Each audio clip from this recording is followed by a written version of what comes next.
Ce script a été écrit en coopération avec Nakadi Maputla d'AWF, qui a tourné la version anglaise de cette séquence du MOOC.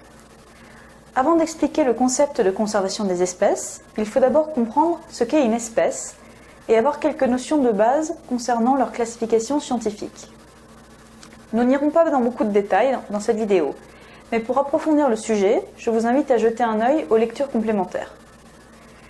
La taxonomie est la discipline consistant à classer les organismes vivants par groupe, appelés taxons, en fonction de leur caractère commun. Cette discipline est fondamentale pour la conservation, puisqu'elle permet de mobiliser des connaissances relatives aux caractéristiques et à la biologie d'un organisme pour mieux le protéger. À cet effet, des biologistes, notamment Carl Linné, père de la taxonomie moderne, ont commencé à regrouper les organismes en fonction de leur caractère commun. La discipline générale qui gouverne la taxonomie est appelée systématique. Comme vous pouvez le voir sur ce schéma, il existe 8 rangs taxonomiques majeurs, et chacun d'entre eux regroupe des organismes partageant des caractéristiques communes. Les rangs supérieurs caractérisent les organismes partageant des caractéristiques plus générales, tandis que les rangs inférieurs regroupent des ensembles plus petits d'organismes sur la base des caractéristiques plus précises. Le monde vivant est constitué de 6 règnes, mais dans le cadre de cette séquence, nous allons nous concentrer sur les règnes animal et végétal. Chaque règne est constitué d'embranchements. Après le règne, l'embranchement est le niveau le plus élevé de classification. Et il fait référence à un groupe d'êtres vivants partageant les mêmes caractéristiques.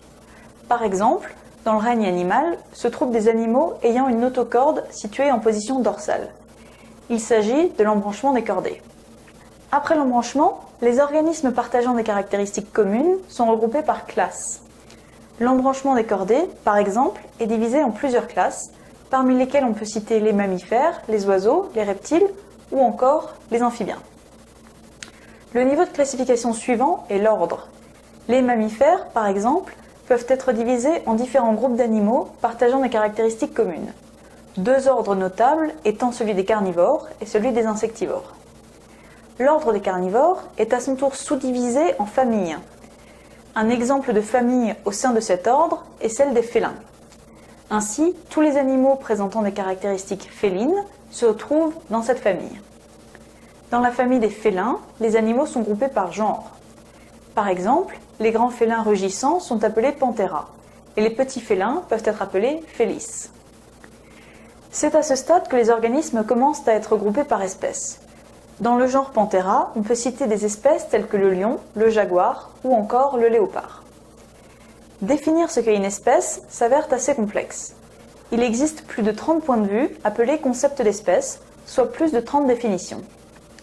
Ces concepts peuvent être basés sur la génétique, la biologie, la morphologie, etc.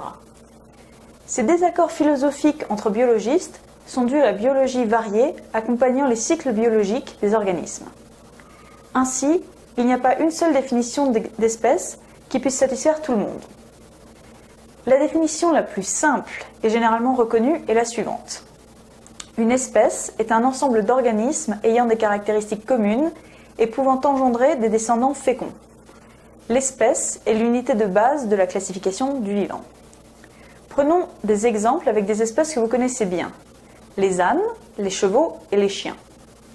Les chevaux et les ânes sont suffisamment similaires pour s'accoupler et produire une descendance viable, le mulet. Mais comme les chevaux et les ânes sont 2 espèces différentes avec des gènes différents et ayant même un nombre de chromosomes différents, les mulets ne sont pas féconds. Par contre, toutes les races de chiens appartiennent à la même espèce. Malgré leurs différences apparentes, le caniche et le berger allemand appartiennent à la même espèce et en se reproduisant, ils engendreraient une descendance féconde. Tout cela peut sembler très clair, mais cette définition pose un certain nombre de problèmes. Elle ne s'applique par exemple pas aux espèces se reproduisant de manière asexuée, comme certaines bactéries. Parfois, les populations d'une même espèce se distinguent par des facteurs statistiquement quantifiables. Ces différences peuvent être génétiques, comportementales, morphologiques, et dans le cas des oiseaux, la différence peut même se trouver dans le chant. Face à ce type de scénario, l'espèce en question est divisée en sous-espèces. Par exemple, les éléphants africains sont divisés en 2 catégories, l'éléphant de forêt et l'éléphant de savane. Ces 2 catégories sont considérées comme des sous-espèces du taxon éléphant d'Afrique.